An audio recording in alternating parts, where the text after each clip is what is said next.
Ladies and gentlemen, we are pleased to be here with a burgeoning star, the one and only Emma Charles. Hi, everybody. Thank Hi, you for Emma. having Absolutely. me. How are you today? I am good. Welcome to Nashville, Tennessee. Thank you. You I'm brought the happy to good be weather. Here. I know. Well, all week I've been here is not so good, but now it's beautiful and I'm happy to be here. Yeah, happy to have you here. I mean, you're like on everyone's, critics love you, fans love you. Billboard mentioned you as like the best like emerging artist to watch like in 2020.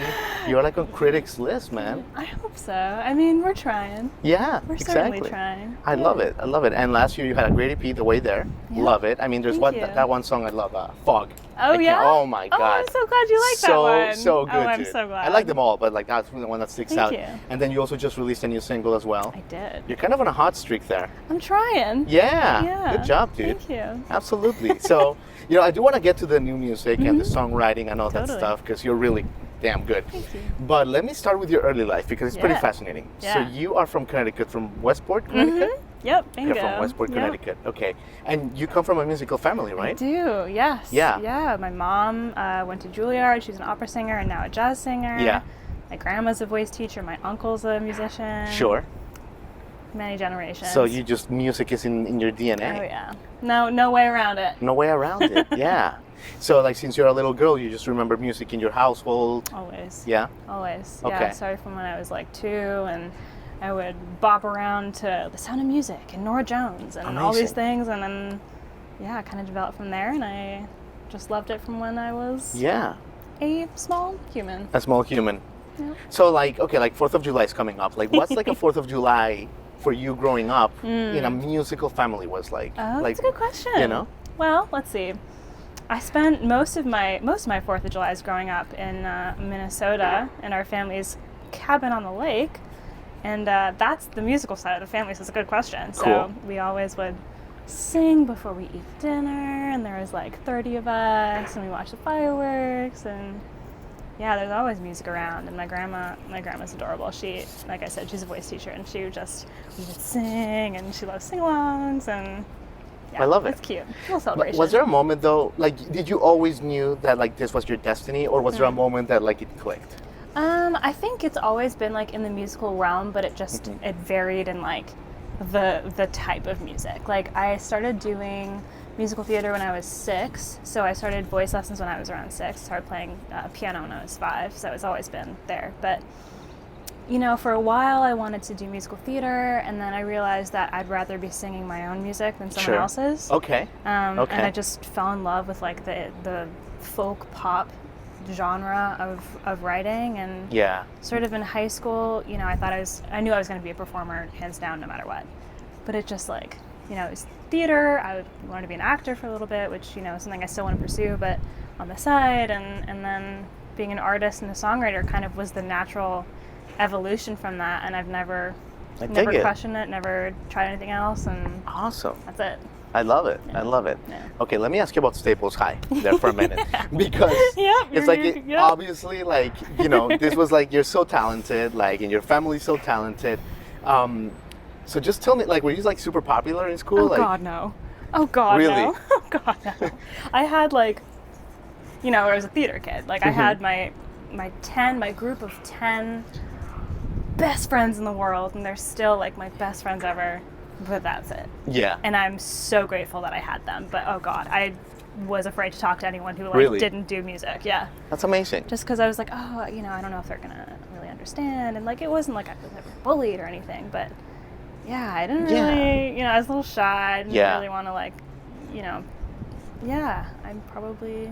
Well, you had all this world inside of you that is coming out now through your music, Yeah. and so I think that's part of it. But that's another for another day. True. And Emma, like, okay, but like, how is it going to high school? Because I'm fascinated by this. Because there's enough going on when you're like a regular kid, like prom and True. and popularity and all that nonsense.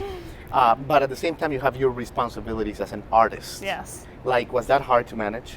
It was. I mean, writing was my escape. It Yeah. wasn't really like anything that I felt like I was pressured to do.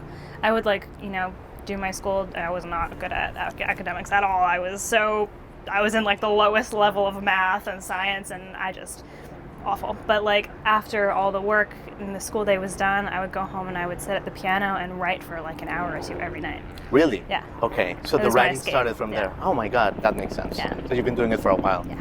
Okay, cool. Yeah. We'll get to the writing in a second.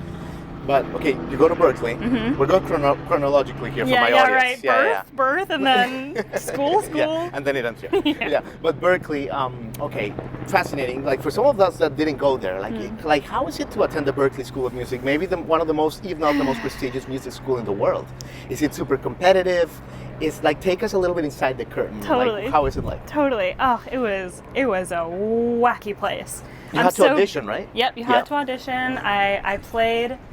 For my audition, I got in with Adele's version of "To Make You Feel My Love." So I sat and I played and I sang that, and it worked somehow. And Yeah, it's pretty good. yeah, and it was an interesting experience. I'm so glad that I went, and like I met some incredible people, and it very competitive, very specialized, but a little quiet about it. Like everybody there was kind of, well, there are some people who were loud, but very kind of in the practice rooms doing their own thing. Like there wasn't huge social scene. I mean, there's some, but it was mostly like you're there to work on your craft and your music, and you find the people there that like are your crowd, but it takes a while because so many different like walks of life that are there, and you're just kind of plucked from high school and dropped into this like city campus, and you're like, all right, you're an adult, go study music. Yeah. And wow. It was a bit leap. of a shock. It was shocking, but oh God, I was, just the teachers were like, okay, you're doing this, and this wrong. And I'm like, okay, thank you.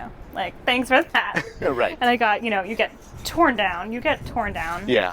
And it took me leaving school to realize that, like, I'm glad that I learned that. And because all your life you were saying, oh, Emma, you're so amazing, you're so perfect. And then that's the first time that someone is like, you can get better, right? Yeah, I mean... A little bit? A little bit, Yeah. a little bit. I'm always open to criticism, and it's just like, it took me learning and then unlearning after school to be confident in my ability. Yeah. I had to get everything wrong and then leave it to be like, oh, you know what? I'm glad that I learned that, and it was quite the growing pain. Like the songwriting classes there were just brutal. Like you would go in, you would have an assignment a week. How is a songwriting class, right? Is it because songwriting is so big here in Yep. Nashville. Is it like very like disciplined, like going to the gym kind of thing? Like go every day, 9 to 5, hammer something out? Is that like the approach at Berkeley? So, sort of. Like you would have your certain class. Most likely, I had like my big songwriting class once a week for 2 hours, and you would get an assignment. You would be like, okay, you have to go home, write and record a verse refrain, and the day of the class next week, the teacher would pick 5 students to perform it live in class. Yeah. So you have to be ready no matter what. Amazing. Like, so you go home and you do it basically, and you can't really teach art, but there are some criteria that they were able to like score you on. Like, Yeah. did you do the exact assignment? Did you write a song in third person correctly? Yeah. And it wasn't about this, you're singing bad, or like whatever. It's like the technicalities of it. So it's like, did you do the assignment correctly? Were you able to perform it? And does the lyrics match the feel of the melody and the chords? And they tried to make it as academic as possible. Right. So they weren't judging you on if you were good or not. It was Yeah. judging on the technicalities. Nice. Okay, which was that hard, makes sense. Which was hard, but Yeah. at least they weren't like, you're bad, you're good. Like that's not at all what it was at all. So it's like, can you make this song? Can you do it well? And like, can we give you critique on it? I dig it. I dig it. Well, Yeah. it worked out. Yeah. Okay, so you graduate Berkeley. Yeah. Awesome. Honors, the whole thing. And then you go to LA. But Yep. I love how you went to LA because you got into like a road trip, right? I did. And that's the inspiration of the song Connecticut, Yep. which is a great song, by the way. Thank Connecticut. you. Thank you. So tell me a little bit about that epic cross-country road trip. Like who did you go with? What's on your head? Like Yep. just some visuals. Like how was it? Totally. So I left school a semester early because I did a summer semester, so I kind of like took my last semester and put it in the summer between my junior and senior year. And my boyfriend and I did the cross country trip together. We met at Berkeley. We both moved from Boston to LA at the same time. And it was just life altering. So we packed the car, and he's also a musician, so we packed the car with, you know, his guitars, his recording gear, and like all of my stuff. And it was like Tetris. Like every time we like went to a hotel, we had to like un-Tetris the car and like figure out where this one fits. It was ridiculous, and it was so much fun. We went south and then we went west. So we did like Charleston and Atlanta, and then New Orleans and Austin, and then the Grand Canyon and Vegas, and then LA. And it was like 2.5 weeks of car life. And it was just... It changes you as an artist to see this country, right? Like that. And I'd never done that before, ever. Like I just haven't been to Arizona, seeing the desert landscapes, that like kind of like changes your brain a little bit, right? Yeah, I mean, there's one moment where we were driving and it was just complete nothing and like desert and like mountains. And we got out of the car and in the middle of the road, just had like to. on the highway. Yeah. And there was just nothing. Yeah. Silent. Amazing. Amazing. That's beautiful. Yeah. I love that story. Cool. Thanks for sharing that. That's a cool story. Yeah. Oh man, okay, you're being so good with your time, but let me ask you about your songwriting because, your lyrics. A couple questions about your songwriting. Your lyrics are really like heavy and mature, like in a good way. I mean, I say it as a compliment. Like they definitely make you, us, audience feel all the feels, Good. man. I'm glad. Like your guts, the good, the bad, the ugly. Yeah. Tell me a little bit about like your songwriting. Like when did you start like going into these deep subjects? Yeah, I mean, I sort of never really wanted to write like super happy, like fluffy things. Like my first song when I was 12 was about like, I remember distinctly, it's like, it was about the light like guiding you into like this happy place, but like guiding you out of the darkness. And like now I look back and I'm like, woof, Emma, like you're 12, calm down. But like I don't want to write happy things. Like, you know, maybe sometimes I'll have a happy song, but like I'm not happy all the time. Why would I want to write a highlight reel of my life when I like, the reason why I make music is to like make other people feel like they're not alone. And why would I write things that are like, I'm happy and I'm great all the time when like that's not the case? Where do you think that came from? Because you know you had a nice family growing up and you know you had a nice childhood, but you understood that life was not all flowers from an early age. Like, do you think that's from the art of your family? Where do you think that came from? You know, I don't know. I think my family was just really realistic about like everything, and nothing was really sugar-coated, and it was just like, this is what it is. And I gravitate personally towards art that is not, you know, surface level. And I don't know what really shaped it, but like I don't really write a lot. I'm in a happy 5.5-year relationship, but like I don't write like I'm sorry. Definitely. Like I don't write like happy love songs. Sure.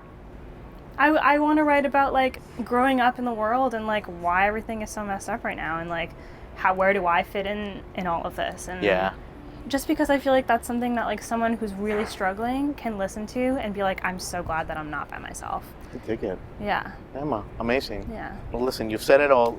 Let me leave you with this before you hopefully perform a song for us. What is next for you? Because you were just here in Nashville for like 3 weeks. You did a lot of co-write. I'm sure you have some real good wild cards under your sleeve. You are like on a hot streak, like I said. Just last year, great EP. You're releasing singles this year. I'm trying. Like, what is like?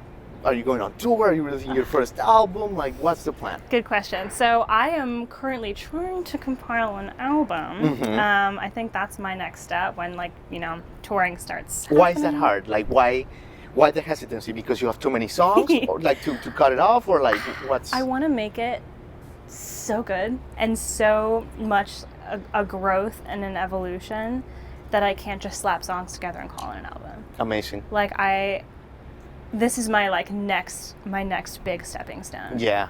And I need to sit with them and workshop them and live with these songs and become the most proud I can of these little song babies, and then I'll be able to release it, and that's going to be my evolution of me. And that's how it's going to be. It's going to be awesome. Can't wait, Emma. Yeah. Thanks for joining us. Yeah, thank you for having me. Absolutely. Great. What song are you going to play for us? I'm going to play Connecticut. Yes! I love it. Yep. I love it. So great. Great. Okay, cool. My My name is Emma Charles, and this is my song, Connecticut.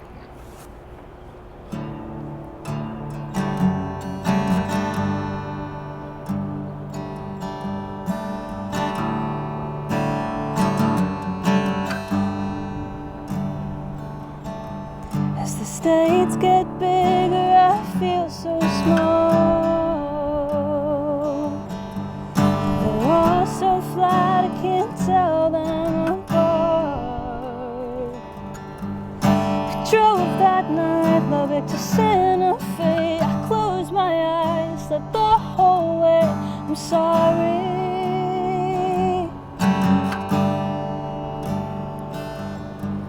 I got out of desert mirage.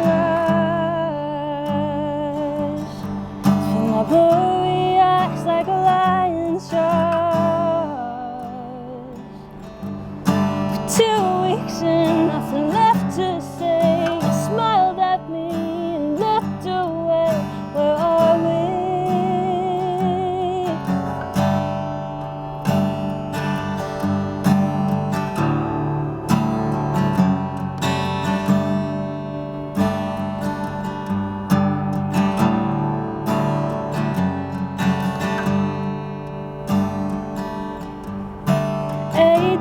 States were stuck in the car,